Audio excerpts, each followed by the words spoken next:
I'm going to start, though, by a few slides explaining who I am and where I'm from, because obviously my accent is confusing. There's always the question, is he gay or just English? And so I was born in the UK at a very, very early age as a child. And I grew up in a family that was pretty arty. And I was listening to music from a very young age. I produced my first album when around this time, Pink Floyd's Far Side of the... Obviously, I didn't. That was a phenomenal album. The production was tremendous.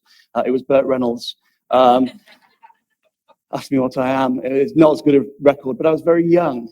My nana was a little mester, which means she worked in a factory, but for herself.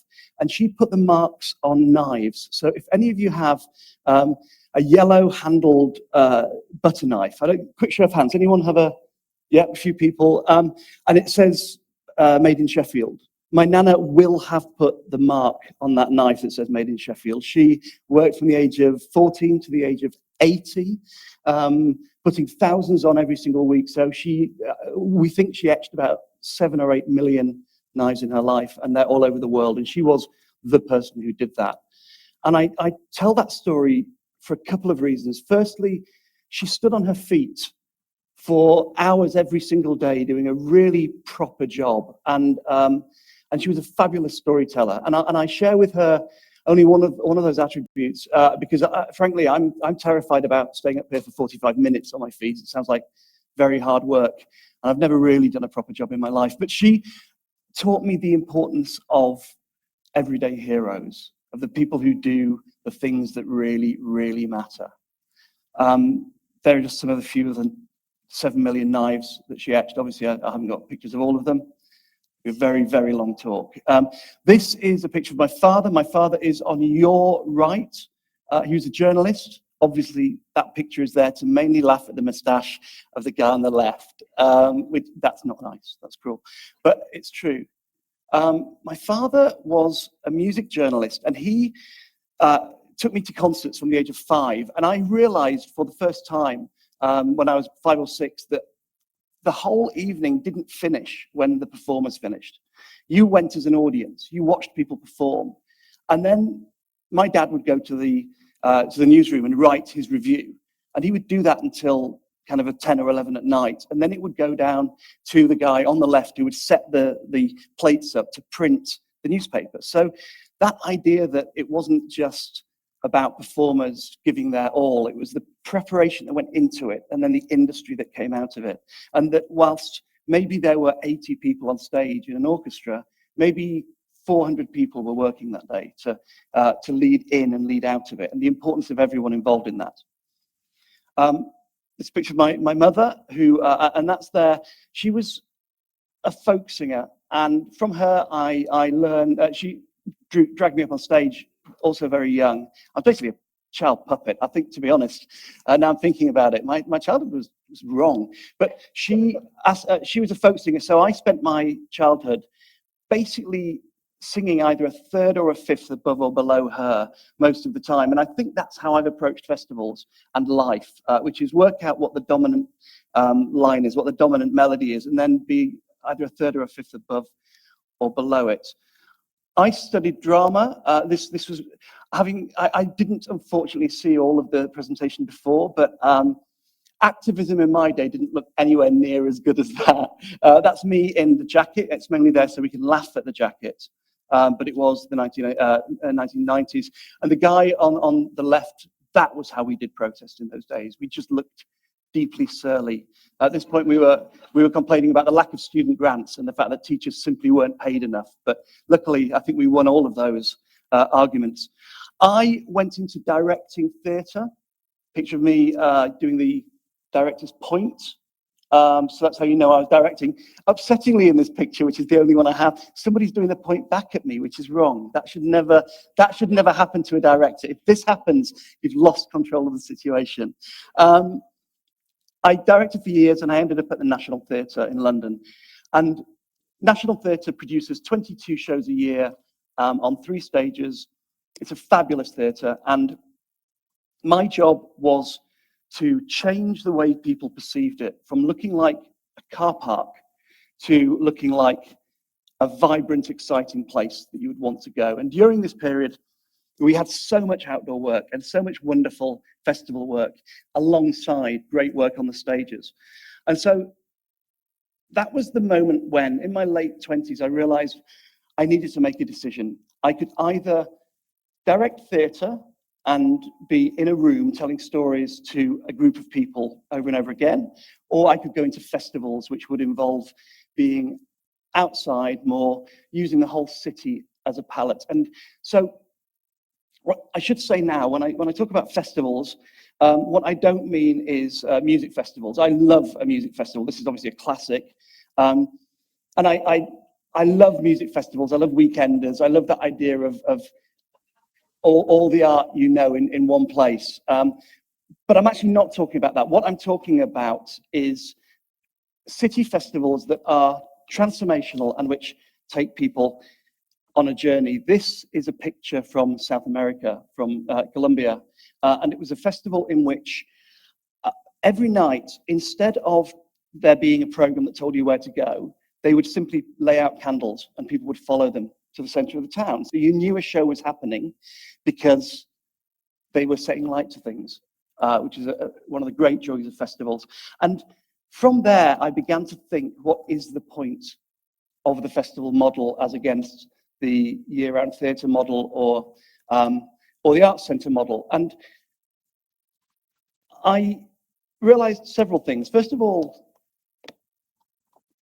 I realized festivals are fundamentally unjustifiable and unsustainable. There is no good argument for festivals. I work with a team of 20 people year-round, growing to a couple of hundred, and we only perform work for 16 days of the year, but we're working the year round. And you think, how can you justify the resources that go into a festival like that?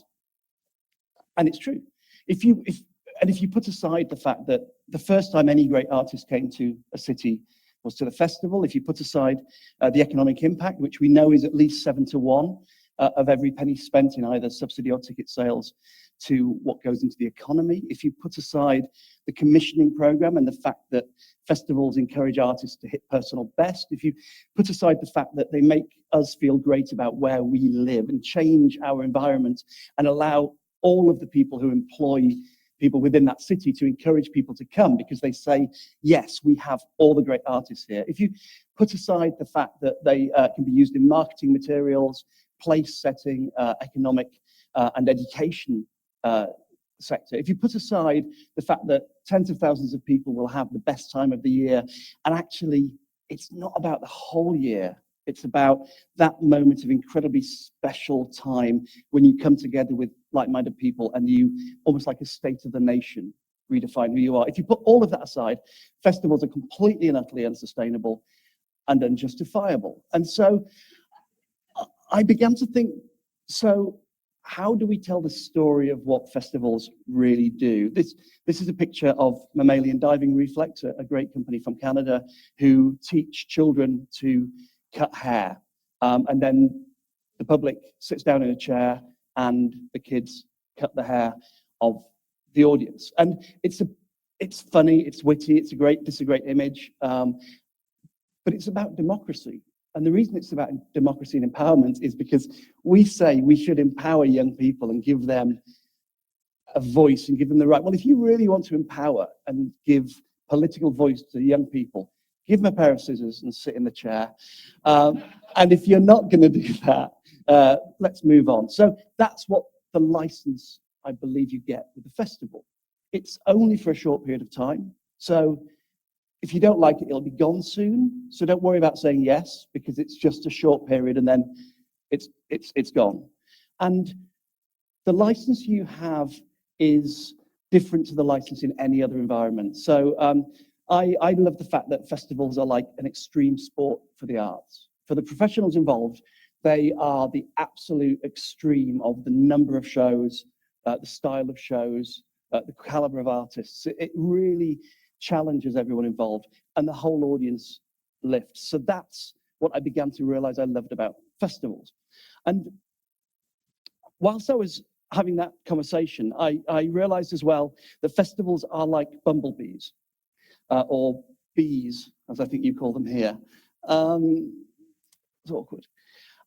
I even had the conversation this morning, should I say bumblebees or bees? And I was told bees. Mainly what I thought was I shouldn't go on about it for too long. Still there, bees. So festivals are like bees in that they should not work. There's no way that they actually physically can get off the ground. The body is too big, the wings are too small. Aerodynamically, there's no way on Earth that thing gets off the ground. But they do, both bees and festivals do lift, they get off the ground. And then like bees, they go from place to place, from flower to flower or community to community. And they take something from everywhere and land it somewhere else. And they change the pollen and they change the ideas. And as a result, germination happens. And like bees, they taste of everything they've come into contact with. So no two festivals ever seem the same. And like bees, if they can't sting anyone, festivals, if they sting someone, they die. Theatres and arts centres, a little bit waspy. They can get away with a lot more. But that idea that the festival is, that without festivals and without the arts and creativity, we can't germinate, we can't pollinate, and so we're in deep trouble. This is another picture from a festival event made by Jeremy Deller, who built Stonehenge out of inflatable rubber, and children bounced on Stonehenge, called Sacrilege. It was fabulous. We presented this in Perth in the 40-degree sun, and I had to be careful that kids didn't get burns. That was not necessarily my finest moment, if I'm honest. But it also showed that every member of the community comes together. And festivals changed the engagement and dynamic because until 15 or maybe 16 years ago, people did gather, and this is for thousands of years, people gathered on the slopey bit next to the flat bit at 7:30 to see the thing. That's how the arts have been forever, and that's fabulous. And then 16 years ago, 2003, Bill Wozik, who was then the editor of Harper's, invented the flash mob. And he did this because the phones are out where you could send a message to people and just new technology. And he wanted to know whether he could gather people into one place almost instantly by text message for a flash mob. And he did it, and it worked. And he then later acknowledged the reason he'd done it was to see how gullible hipsters would be. Last evening, in a wonderful bar in this fantastic city, I drank a cocktail that had fairy floss that was blue and melted as you drank the drink. And I think Bill Wozik would have liked that drink. I think he would have realized that's how gullible we can be. And particularly in New Haven, the place that invented the cocktail, but has clearly now jumped the shark on that one.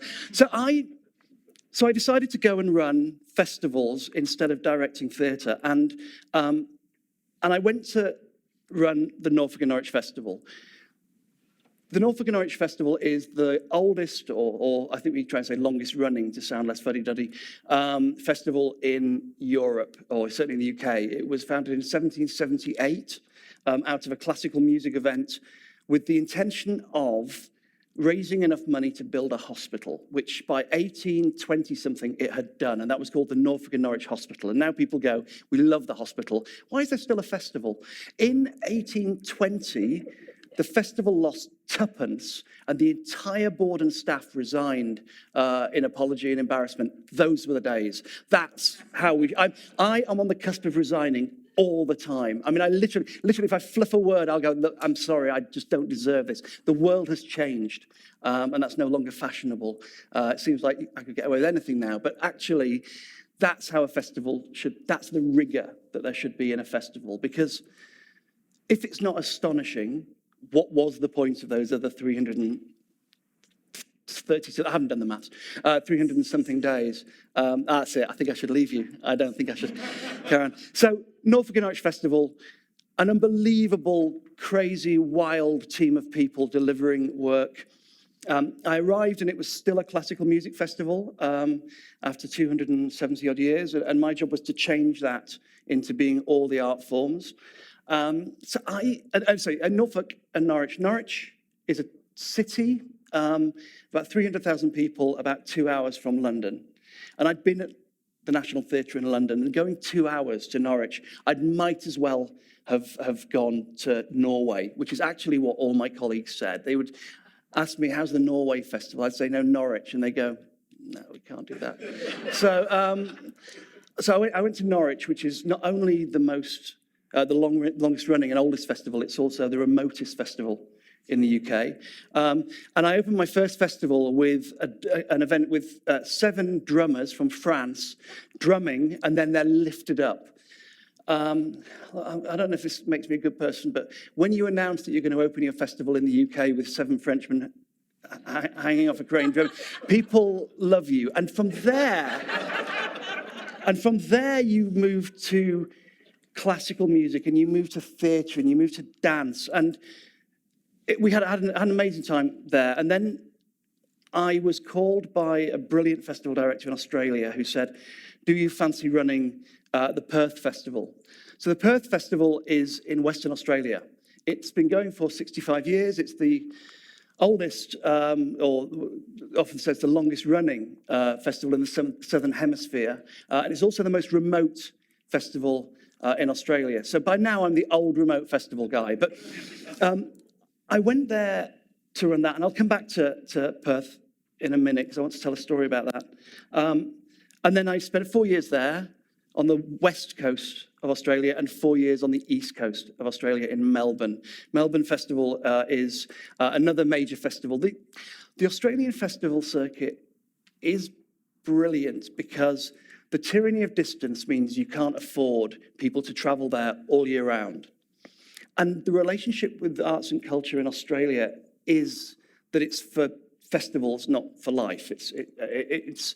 It's focused on that one period. So Perth Festival turned over, when I arrived, $14.5 million, which in US dollars is about 10 million, and had an audience of about 400,000 people over 23 days and every art form.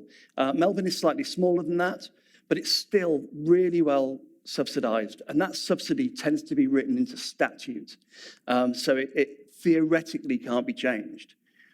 Although I reckon I could probably mess it up if I tried hard enough. So Melbourne Festival, I'm there now. I'm about to do my 4th and final Melbourne Festival. But I want to go back and tell a story about Perth. Perth, as I say, it's the second remotest capital city on the planet after Hawaii. Capital of Hawaii is Honolulu, thank you. Yes, so it's the second most remote capital city after Honolulu. So the next city along is 4.5 hours flight, and that's Adelaide. Actually, just slightly closer is Jakarta, which is far more beautiful than Adelaide and far more interesting. But sorry, offended. Anyone from Adelaide in? Excellent, got away with that. Melbourne is obviously more connected and is the arts capital, and there's a huge rivalry between Sydney and Melbourne, and Perth wants in on that rivalry. Perth is not part of the rivalry.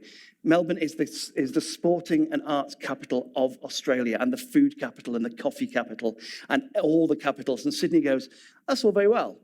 Got a bridge, got a harbour, got an opera house. And then people from Melbourne say, yes, but what would Sydney be without those things? And you go, well, we don't need to find out because they've got those things. So that's a specious argument. But Perth is scrappy. So I arrived in Perth and realised that my job was to find out what the place was and make the festival of that place.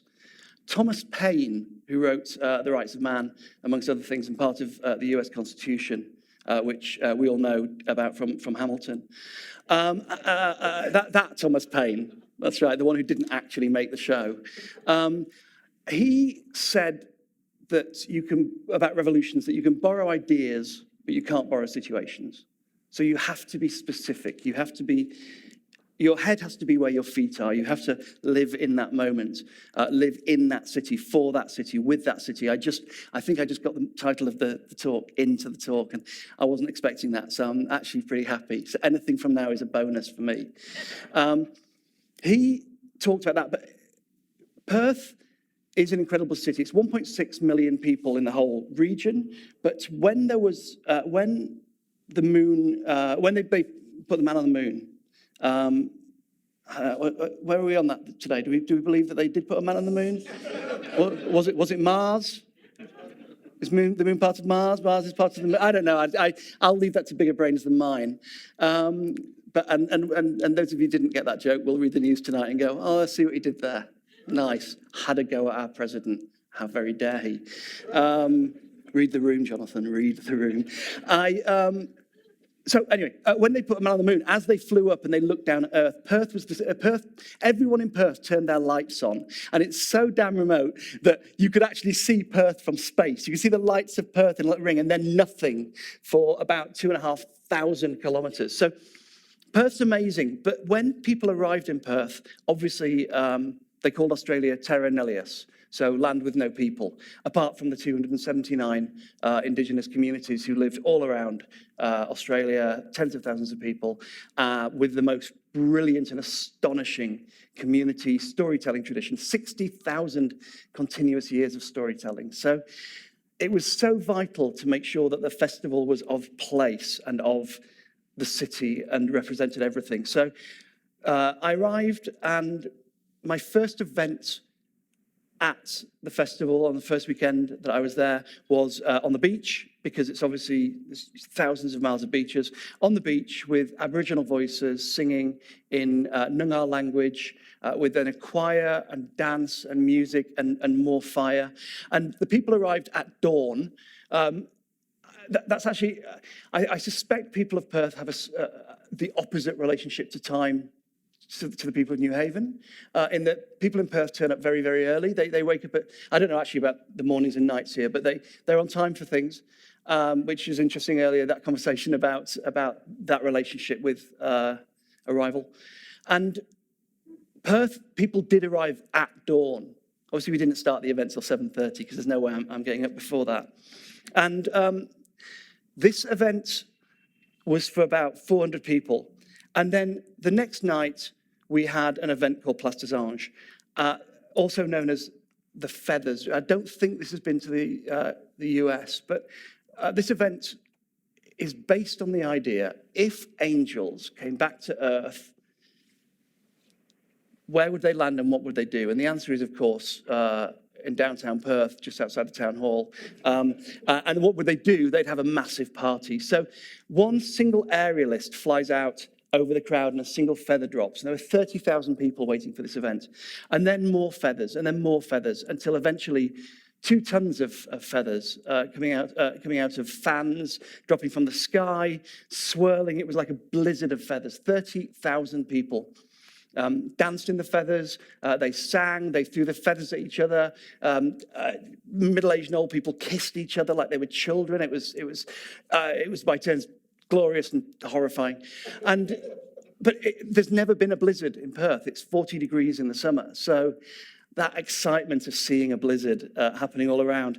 And people lay on the floor. One woman said that she felt like the war had ended all over again. Another journalist the next day in his suit and tie said, whilst interviewing me, said, I made a snow angel there last night, which is this sweet thing. It brought the child out in absolutely everyone, including this person who was a child.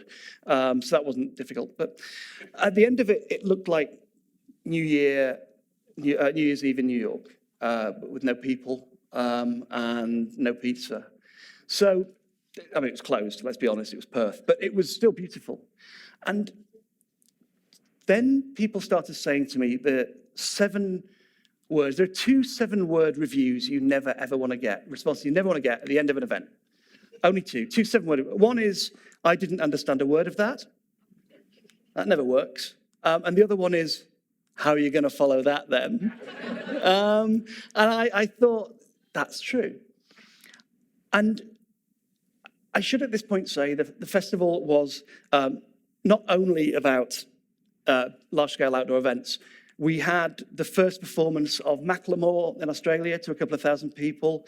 On the same weekend that we had Anthony Minghell's Met Opera production of Madame a Butterfly, we commissioned Philip Glass's final 3 etudes.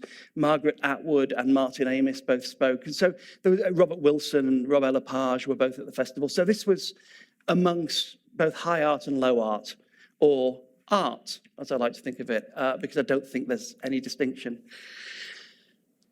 However, I knew at this point there were 3 or 4 stories we had to tell if we were going to do something that would change everything.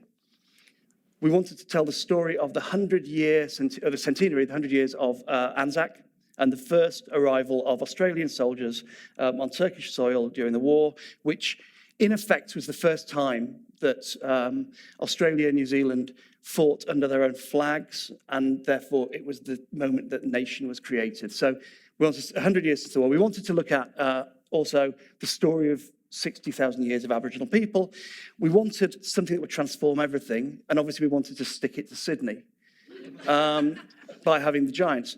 So I'm now going to show you a short 3-minute video of a film of the event. Now, spoiler alert, we did eventually do the gig, even though the next 20 minutes is going to be about me telling you that we nearly didn't. We did do the gig, but spoiler alert. But good news is, Iron Man didn't die at the end. And, oh, look, I'm sorry if that was too soon. Look, I've got some things about Romeo and Juliet I have to tell you as well. We did the gig, and it ended up looking a bit like, didn't look anything like that. There was a film first.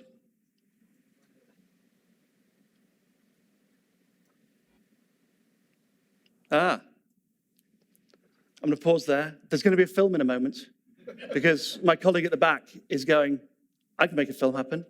I don't know what it's going to be of, but hopefully it's going to be that film. But before we get there, I realized there was only one company in the world that could do this event, but would tell all those stories, and that was Royal Deluxe from France.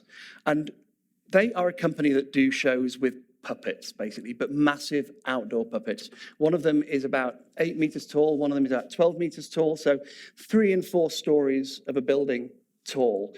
One is operated by 70 people who literally jump off crane structures and pulley structures to lift legs and lower legs and move the giant. The other one has 90 people operating it. And this company are not only the best in the world at what they do, they're also the most difficult to work with.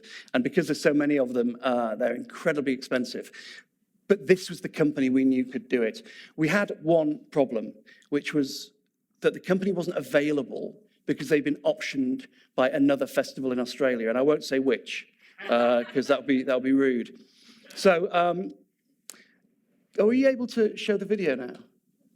Great.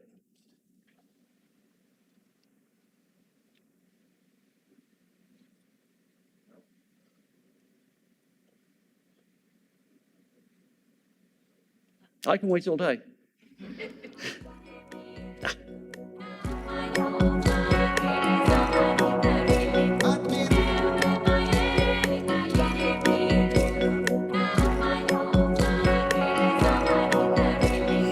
More than 500,000 people have packed the city to watch the giants. Sam, this is street art at its most creative. There was little space on the footpath. And it's the biggest event of its kind Perth has ever seen. While it stretched the transport network and pushed the city to its limits. There are people as far as the eye can see. Crowds never before seen in the city have gathered to get a glimpse. Perth's in the grip of giant fever tonight. A wonderful start to the Perth International Arts Festival. One thing is obvious, nothing has ever captured the imagination of Perth quite like these giants.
So any storyteller will tell you jeopardy is everything. So I've blown that because that happened.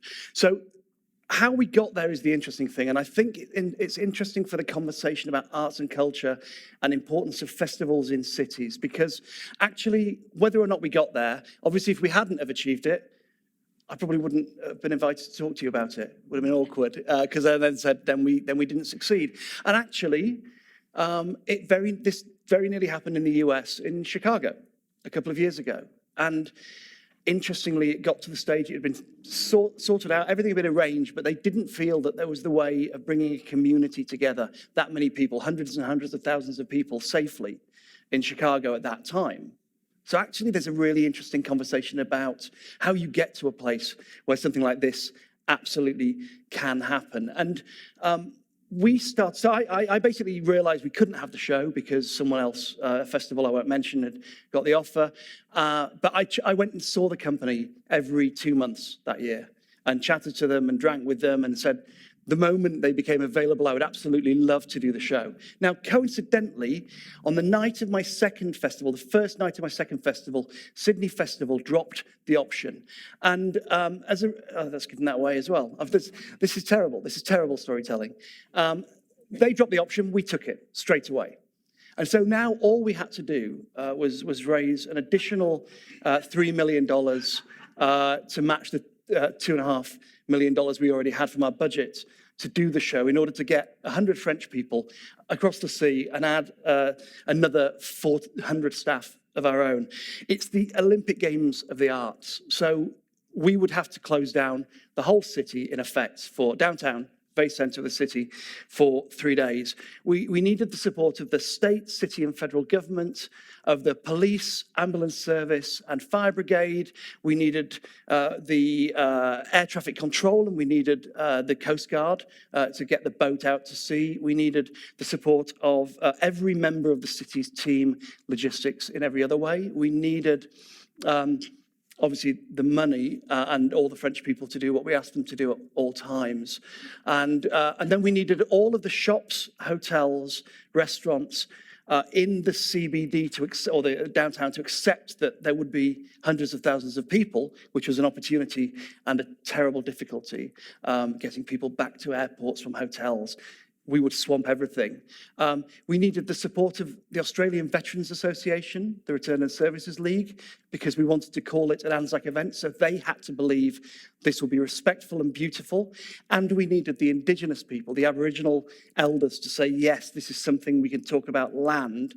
And then we needed our own team to bring everything together with visa, immigration, and logistics in order to do it. So that we knew that was what we needed to do. We kind of approached it with an attitude of Gary Larson cartoon.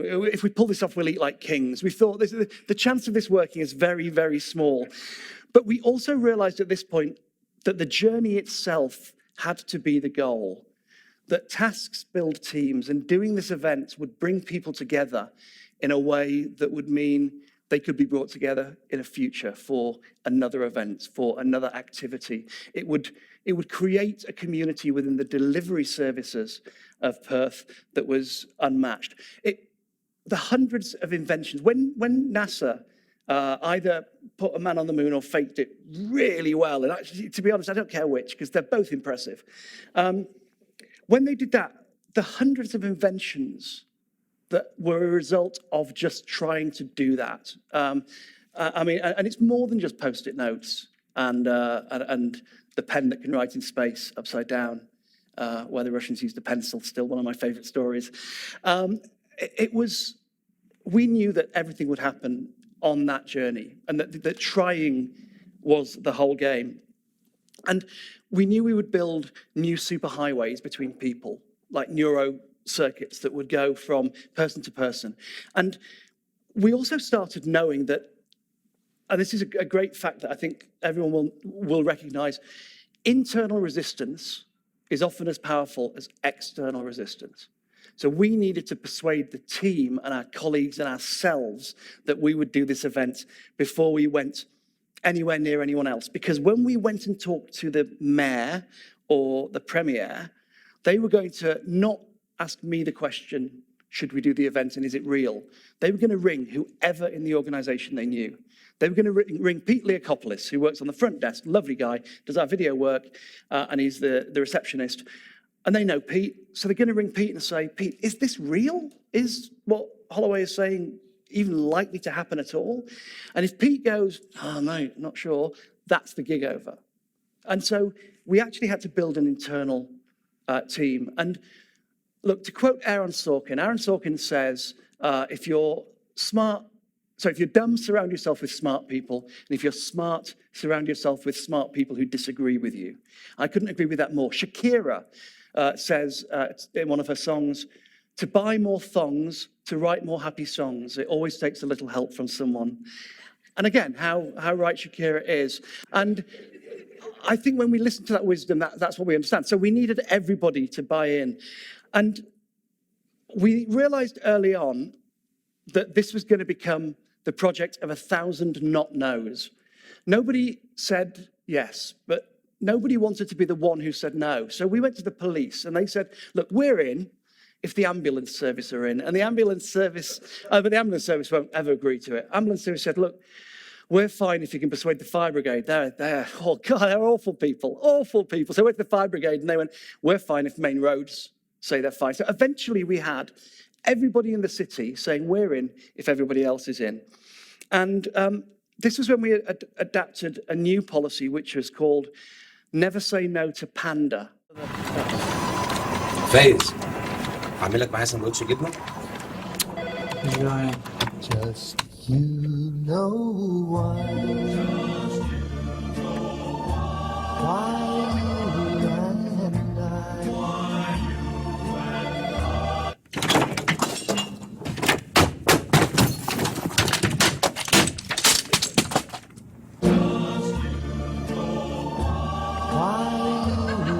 باندا ما يتقلهاش لا.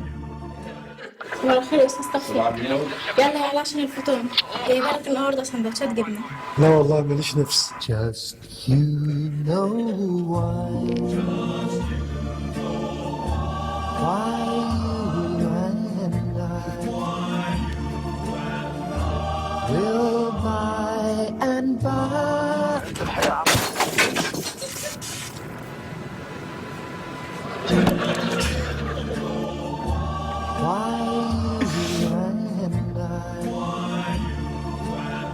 باندا ما يتقلهاش لا. قلت لك موتزاريلا باندا يا عبد العزيز. الاوردر ما فيهوش جبنه. Just you know why. والله هو.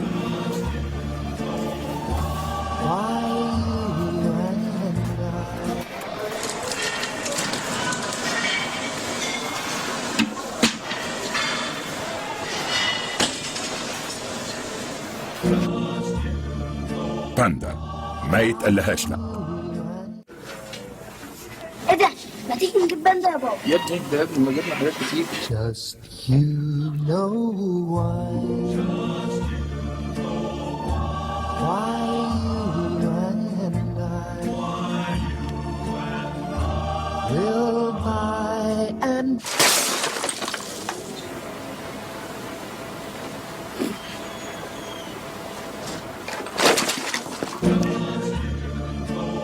باندا ما يتقلهاش لا.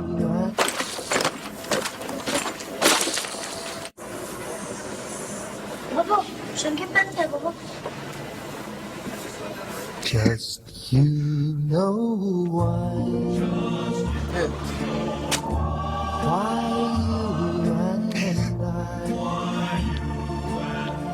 واحده كمان.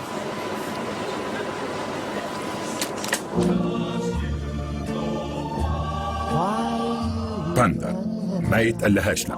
So that was the policy, basically, never say no to panda. So we just kept asking and kept returning and kept insisting on the grounds that nobody was, it seemed, going to say no. And then the thing that always happens, which is we hit the deadline. We had 4 million of the 5.5 million necessary. We had been working on it for 14 months, and we got to the point where we had to call it because we weren't going to get the last million. And we also realized only one person could give the yes that would make everything work, and that was the Premier. Premier is the equivalent to the governor, the senior politician in the state. And I was told to write the letter that went to every stakeholder and everyone we'd met saying, we're deeply sorry, but even though we've worked on this for 2 years and we're passionate about it, we're not going to be able to do it. So I wrote a version of that letter which said, despite the fact that to do this would make $40 million of economic impact for the state. It would allow every single child to understand the story of Anzac and the story of Indigenous people in a way they don't always get. It would make people happy. It would get votes. It would be transformational for every single bit of society. And it would stick it to Sydney. Despite all of those facts, it seems absolutely clear that unless a miracle happens by next Tuesday, we won't be able to go ahead with the gig. Now, Monday was West Australia Day. So I immediately get the call from the senior arts journalist saying, so are you saying that the Giants is off? And I said, well, I believe in miracles, which I was hoping would give him a chance to paint a picture of angels and people would go, yeah. I believe in miracles, but I don't know. We just don't know unless something happens. So on Monday, the paper went with a front page story, obviously energy crisis warning for WA. That happened, but that's not my fault. And also Eagles seem to have been belted that week. I don't know what that even means. Bid to save the Giants. A miracle is needed. And then pages 6 and 7 was a double spread saying a white knight was needed to bring the Giants to the festival. And within an hour and a half, the phone had rung and we got another $500,000. So we were only $1 million short. And this was when we realized we needed that politician. Now, I should say that the Perth political scene was slightly to the right of Dallas. Yeah, that's about right. I mean, obviously it's run, Perth is a big mining town. So Chevron and Rio Tinto and Woodside and BHP Billiton were the big shows in town. And it was a very liberal government, or leadership of the federal government. And the Premier is everything. This is actually, I'm going to show you a picture now. This is a picture of me with the Premier of Victoria, who is a brilliant man, wonderful. Daniel Andrews, lovely man, very left-wing and gorgeous. I show you that picture for one reason. Both those hands belong to the Premier. That's all I've got to say about that. But once you've seen it, you actually can never unsee it. I look like I'm just cuddling him. That's awkward. I don't know, but that's not relevant to this story. We were invited in to talk to the Premier and the Cabinet for 10 minutes. And the Cabinet was sat there. There's the Minister for Education. There's the Minister for Gambling and Fighting. There's the Minister for Oil and Pharmaceuticals and Big Business. And they're sat there and they are hard-bitten liberal politicians. Liberal, meaning the opposite, I think, in Australia to what it means here. They're very right-wing. Liberals, I don't want to get into that. So we sat there and I explained to them the reasons. And this is, I think, one of the lessons is the reasons that we gave for wanting to do this event. And I think it's the reasons that we in the arts have to give more often and we don't. And I talked about the events and they looked very cynical, and then they started asking questions. And the questions were things like, if it's so good, if this work of art is so good, why does it need subsidy? To which the answer is, if pharmaceuticals were so good, would they need massive tax breaks to get started? If farming was good, if milk was good, would it need subsidy and it gets subsidy? If banking was good, would it need subsidy and tax breaks? So every single part of society absolutely gets tax breaks and subsidy. And the subsidy that goes to culture is a rounding error on the subsidy of any of those things. The tax breaks alone in oil and gas in Perth could have paid for this event 1,000 times over every single year. So secondly, what is it worth to us? What will we get in return? And that 7-to-1 figure of return on arts investment is really important. It's a serious business. It's the arts and culture in the UK turn over more than almost any other sector. They said, do people even like art? Would people like puppets? And that's a difficult one because obviously no one really likes puppets. But do people go to arts events? And the answer is in Australia, 44% of the population go to a sporting event, a live sporting event every year. And it's a sport-mad country. 88% of Australians go to a live cultural event every year. Twice the number of people go to cultural events and go to sporting events. And it's the same the world over. In Boston, another city that I understand is absolutely sport crazy, more people go to arts and culture events by a long way than go to sporting events. So does it matter? Do people care about it? Absolutely. Does it attract people the way that sport does? Well, that's an interesting one. But if you compare it with the rest of society, people don't go to New York and London to see the banks. They go to see the culture and they go to see the events. Will people judge us badly in the future, was one of their questions. Will people think we wasted this money? And I pointed out that in the 15th and 16th century in Italy, the Medicis, the greatest philanthropists of all time, supported so much art, and they did it not because they loved art. They did it to make their houses more valuable, to make the place they were the place everyone else wanted to be, and they did it to gain power. As a result of it, 4 popes came out of the Medici family. And here's the interesting thing. Can anyone here name the 4 Medici popes offhand? It's a long shot, but one day someone's just going to go, yeah, Pope. I've got them written down, hold on. See, so Leo, 10th and 11th, Clement the 7th, and Pius the 4th. Pius was great, obviously. But nobody remembers them. But what they remember is that the Medicis supported Michelangelo and Raphael and Donatello and the rest of the Ninja Turtles. And that, I genuinely thought, I'm not going to do that joke here. I don't know if I'll, anyway, read the room. And Rubens and Botticelli and Da Vinci. And this was, they did it, and that's what they're remembered for. And ultimately, the final 2 things I said were, number 1, do you want to be the people who didn't sign the Beatles? Because the world knows this is about to happen or not about to happen. And secondly, if we don't do it, Sydney are going to take the option back and do it. So I left thinking we will definitely get a no. And I got a call a day or so later saying, yes, they were in. And also they were bringing in a corporate to bring in $1 million to fill that final gap. And they would make sure everyone did what we needed to do. We later found out that that corporate, I don't know why they agreed to do it, but a month later it was announced that they'd been given permission to build a stadium on the outskirts of town. So I'm sure that was utterly unconnected. We heard that we'd got a yes on July the 14th, Bastille Day. So we rang the French and they were all out. A party. And we told them they were excited, and then we realized that actually there are only 2 stages of any project. There's, it's too soon to tell, and it's too late to do anything about it. And we moved into that second part. We formed a new team of 20 people, growing to 400. We based the whole thing in the only space that was big enough, the Australian Marine Complex, where they build warships and submarines. It's a semi-secret institution, so I can't show you any pictures of it, but you can find it on Google if you Google Australian Marine Complex, and then the Semi-Secret Institute, it's like there on Google. So thank you for that. That's how we got there. And we approached the whole thing then with an attitude of whatever it takes, WIT.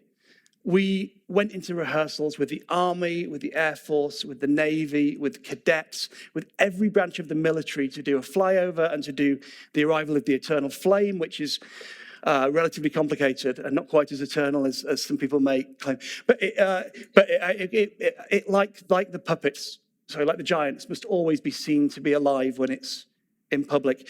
At one stage, we had a problem, and the head of the army came to us and said, you're asking us to march in to the song Hell's Bells by AC/DC, and we don't think that that's particularly dignified, but also there's no military beat, so it's very difficult for us to march. And so our head of production said, if we just added a military beat under it, do you think that would do the job?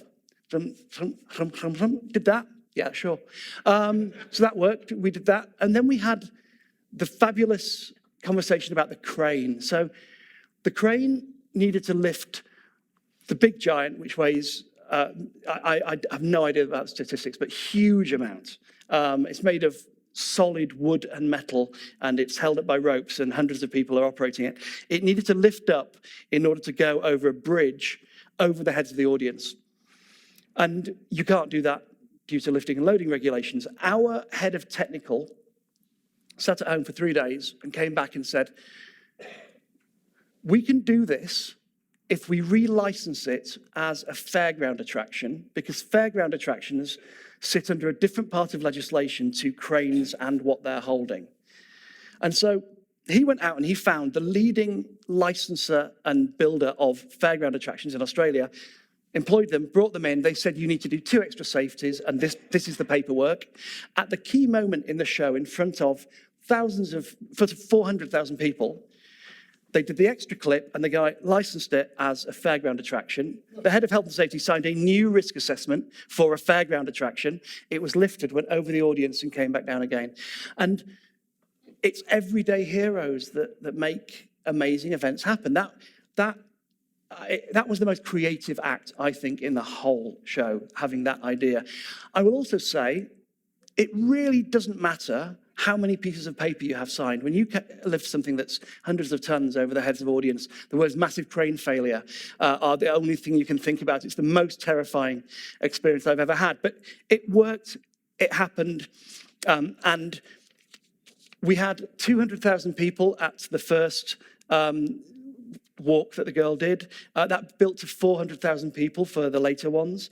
So on the first day, we had children reading a book to the girl that they'd made about the future of Perth. So every school in Western Australia had got involved in what they wanted from the future, and they showed a massive book to the little girl giant. We had the fire brigade, which you saw earlier, feeding water to the diver giants from one of their trucks.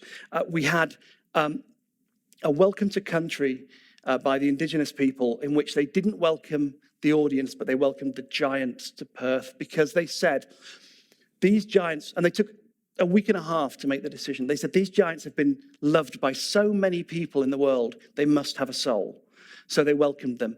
At the end of that evening, which 400,000 people watched a welcome to country, which was 7 years to the day after Kevin Rudd had apologised for the treatment of Aboriginal people in Australia, which hearing 2 days ago that the New York police have apologised for Stonewall riots, you can imagine that this was an incredibly emotional day for a lot of people. And the Indigenous people there said it was the second best thing that happened to them in modern times, this event. And then they walked back and they went into the dressing room, and 200 people who'd been working on the show stood up and applauded them. And they basically said, that does not happen to us. We don't walk in a room and everyone applauds.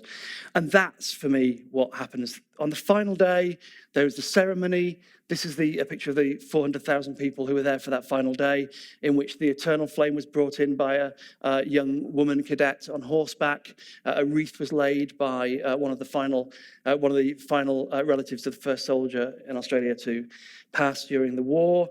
And the giants eventually departed through this crowd, which was also one of the most terrifying experiences, and got on a boat and sailed off into the sunset. And the whole thing made the $40 million economic impact we talked about. 1.4 million people saw it.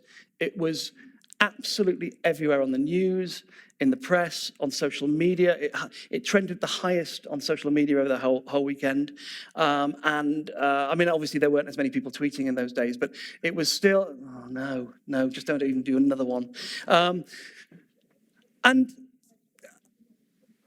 it was a hard impact story about creativity, including we had more physiotherapists working on this show than work on the Australian Football League Grand Final. This was not soft arts. This was not people doing a lovely, pretty thing. This was members of rowing clubs and members of rugby teams trained up to operate these huge giants which walked through the streets. And it changed the city forever. And that's, I think, my message is festivals like this one, festivals like Spoleto, which interestingly, Melbourne is the third Spoleto festival. It was founded by Giancarlo Menotti in the same model as the one that was first of all in Italy and then in Charleston. Festivals can make that impact, and we can use that to show a story of a world. utterly changed. 2 nights ago in New York, I had a ticket to see Network, the Paddy Chayefsky film, now adapted as a piece of theatre, about a newsreader who basically won't take it anymore. I'm mad as hell and I'm not going to take it anymore. And I rewatched the film and I love that message, but I also think, and listening to Michael Moore this morning, I think that's the message we absolutely have to have now. We actually have to step up, I think, in the arts and in culture and say, these are real figures. The arts and creativity takes more money in than most of the fossil fuels industry. It absolutely hits at the core of society. And the giants cost the same as half a mile of freeway, of building half a mile of freeway. That was the giants. But the difference between freeways and arts events and festivals is arts events bring cities together. They don't divide them. They don't go through the middle and change. They actually unite a city. And so how do we, everywhere in the world, but particularly here, change to a place where Chicago can do the giants, where the idea that people coming together en masse for a theatre show is not a danger, it's an opportunity, it's a beautiful, beautiful thing. How can we make people realize the transformational power? And how do we get some of those people fighting for us, lobbying for us, lobbying for arts and creativity, and doing it in a really tough way, because we're not sending the right people in to have the argument. We don't need Rob Lowe and Bradley Whitford as actors to talk about how great the arts are. We need Sam Seaborn and we need Josh Lyman using the skills that they have as lobbyists. We need the characters, not the performers. And having just recognized that Jay-Z is the newest billionaire, actually, Jay-Z is our Michael Jordan.